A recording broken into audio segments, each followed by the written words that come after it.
ओम नमो भगवते वासुदेवाय। बोलिए श्री हरि की जय। आइए सुनते हैं कामिका एकादशी व्रत कथा। कुंती पुत्र धर्मराज युधिष्ठिर कहने लगे कि हे भगवान, आषाढ़ शुक्ला देवशयनी एकादशी तथा चातुर्मास महात्म्य मैंने भली प्रकार से सुना।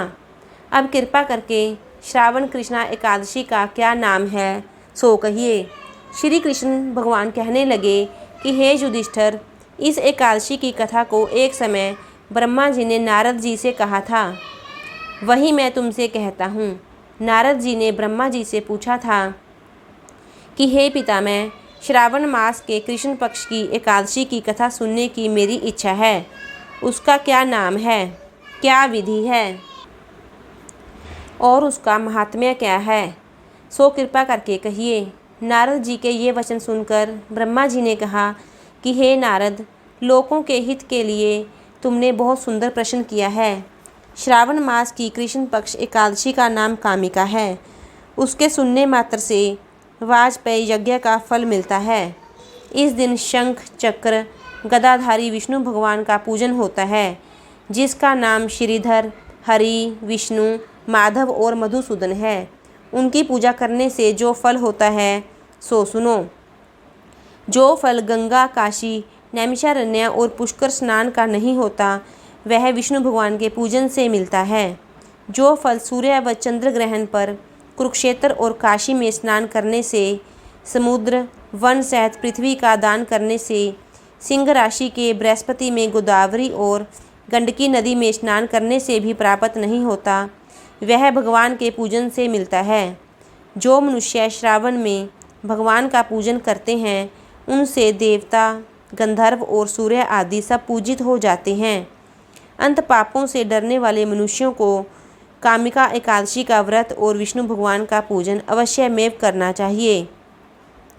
पाप रूपी कीचड़ में फंसे हुए और संसार रूपी समुद्र में डूबे मनुष्यों को कामिका एकादशी का व्रत और विष्णु भगवान का पूजन अवश्य में करना चाहिए। इससे बढ़कर पापों के नाश का कोई उपाय नहीं है। हे नारद, स्वयं भगवान ने यही कहा है कि कामिका व्रत से जीव कुयोनि को प्राप्त नहीं होता। जो मनुष्य इस एकादशी को भक्तिपूर्वक तुलसी दल भगवान को अर्पण करते हैं, वे इस संसार में पापों से दूर ही रहते हैं। श्री विष्णु भगवान रत्न, मोती, मणि तथा आभूषण आदि से इतने प्रसन्न नहीं होते जितने तुलसी दल से होते हैं। तुलसी दल पूजन का फल 4 भार चांदी और 1 भार स्वर्ण के दान के बराबर है। हे नारद जी, मैं स्वयं भगवान की अति प्रिय तुलसी को सदैव नमस्कार करता हूँ। तुलसी के वृक्ष को सींचने से मनुष्य की सब यातनाएं नष्ट हो जाती हैं। दर्शन मात्र से सब पाप नष्ट हो जाते हैं और स्पर्श से मनुष्य पवित्र हो जाता है। कामिका एकादशी की रात्रि को दीपदान तथा जागरण के फल का महात्म्य चित्रगुप्त भी नहीं कह सकते। जो इस एकादशी की रात्रि को भगवान के मंदिर में दीपक जलाते हैं, उनके पितर स्वर्गलोक में अमृत पान करते हैं तथा जो घी या तेल का दीपक जलाते हैं, वे 100 करोड़ दीपकों से प्रकाशित होकर सूर्यलोक को जाते हैं।